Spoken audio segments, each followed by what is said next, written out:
Coucou tout le monde, me revoici aujourd'hui pour un nouveau tuto. Je vais vous montrer comment réaliser cette petite rose. C'est parti! Pour cela, il vous faut donc de la pâte Fimo blanche translucide, un petit peu de pâte Fimo rose, un cutter ou tout autre objet coupant comme ici mon scalpel, un pic ou un cure-dent, un support à bague, peu importe le support de votre choix, et de la glu ou de la colle à bijoux. Donc tout d'abord, nous allons venir prendre un petit morceau de pâte Fimo blanche translucide. Alors, vous n'êtes pas du tout obligé de prendre de la pâte translucide. Moi, c'est parce que j'aime bien après cuisson le côté justement translucide, n'est-ce pas?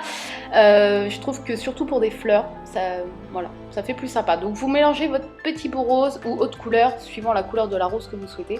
Vous prenez ensuite votre pic en métal ou votre cure-dent. Un cure-dent fera très bien l'affaire. Là, c'est juste que le pic, il y a le manche en plus, donc c'est plus pratique. Vous prenez un petit morceau de ce mélange que vous allez venir mettre sur le bout du pic et vous allez en faire un petit boudin. Ensuite, on va venir former les petits pétales des roses. Donc, on va les faire tous d'un coup, comme ça après c'est plus simple. Vous prenez des petits morceaux de la taille que vous souhaitez et vous les aplatissez entre vos doigts. Donc après, il ne faut pas que ça soit rond, il ne faut pas que c'est une forme vraiment parfaite puisque les pétales eux-mêmes ne sont pas parfaits. Vous essayez de les faire les plus fins possibles et de les lisser pour pas qu'il y ait les traces de vos doigts. Et voilà, vous en faites plein comme ça et après on va les assembler sur notre petit bouton de rose.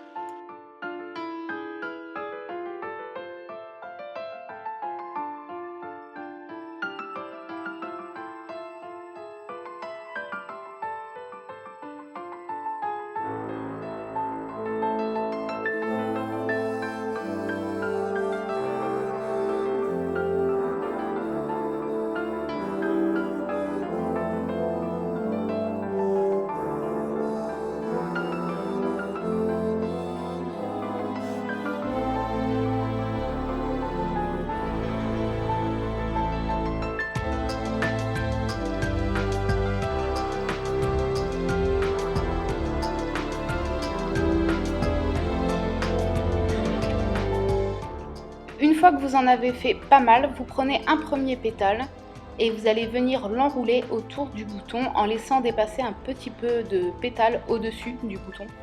Enfin, c'est un peu compliqué à expliquer, mais vous voyez bien sur l'image. En tout cas, j'essaie de vous le montrer au mieux. Et vous pouvez commencer dès maintenant à recourber le haut des pétales légèrement. Là, je l'ai fait un peu trop pour le centre, mais voilà, faites-le légèrement, c'est ce qui rend un petit peu ce côté réaliste de la fleur.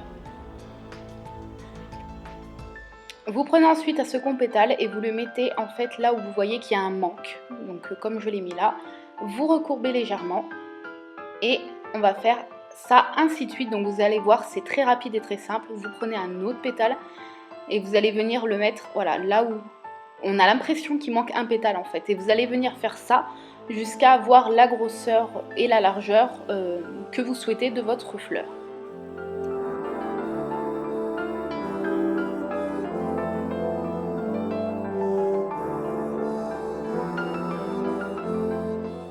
A chaque fois que vous collez un nouveau pétale, pensez bien à bien appuyer en roulant, comme je fais là sur la base de la fleur. Ça va en fait sceller le pétale que vous venez d'ajouter avec le restant de la fleur que vous êtes en train de faire. Voilà, à chaque fois vous roulez un petit peu entre votre index et votre pouce.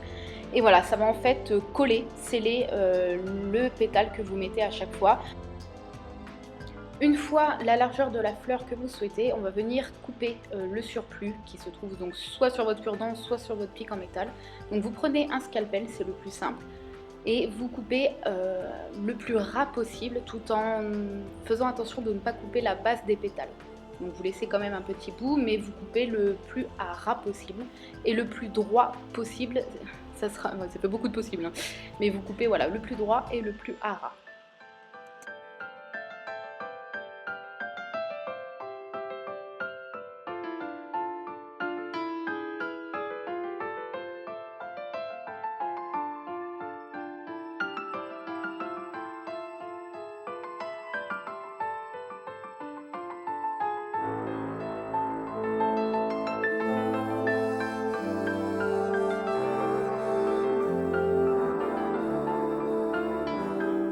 Une fois la rose sortie du four, avant qu'elle refroidisse entièrement, vous allez venir prendre un scalpel et en fait scalper le dessous pour le rendre le plus droit.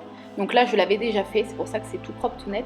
Ou alors, deuxième option, vous attendez qu'elle refroidisse entièrement et vous prenez une petite lime à ongles pour bien limer le dessous et que ça soit entièrement plat.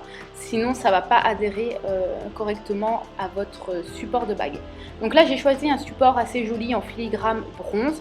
Après, vous prenez le support que vous avez. Je prends de la glu parce que je n'avais plus de colle à bijoux et je viens mettre une petite goutte sur le dessus et je vais venir donc coller ma rose et attendre au moins une bonne demi-heure que cela sèche.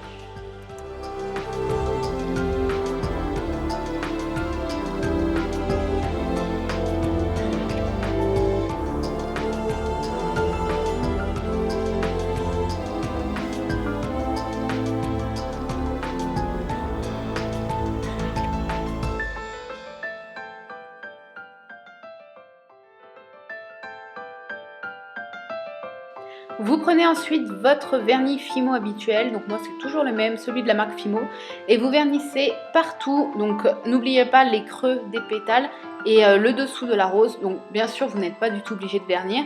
Moi je vernis parce qu'après je vais rajouter des paillettes et voilà, il fallait que les paillettes puissent coller à quelque chose, donc pour moi c'était plus simple. Donc voilà, et avant donc que le vernis ne sèche, je viens mettre mes petites paillettes dorées, donc je les avais eues sur une boutique de loisirs créatifs, mais après voilà, vous en trouvez un peu partout, hein. Je pense que tout le monde a des paillettes chez soi. Donc moi j'ai pris des dorés parce que je voulais, je trouvais sympa le mélange rose et doré.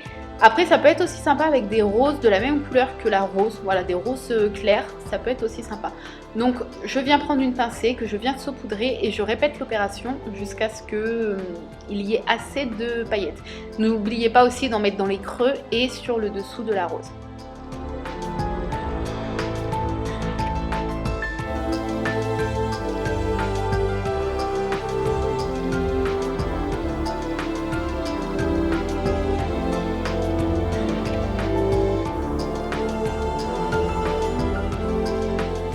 Et voilà, ce tuto est déjà terminé. Donc n'hésitez pas à partager une photo de cette rose si vous la réalisez grâce à mon tuto, donc sur Instagram grâce au hashtag CFGtuto qui apparaît donc sur le haut gauche de votre écran. Et je partagerai dans une prochaine vidéo vos photos. Voilà, j'espère que ça vous a plu. Je vous dis à la semaine prochaine pour un nouveau tuto. Bye bye!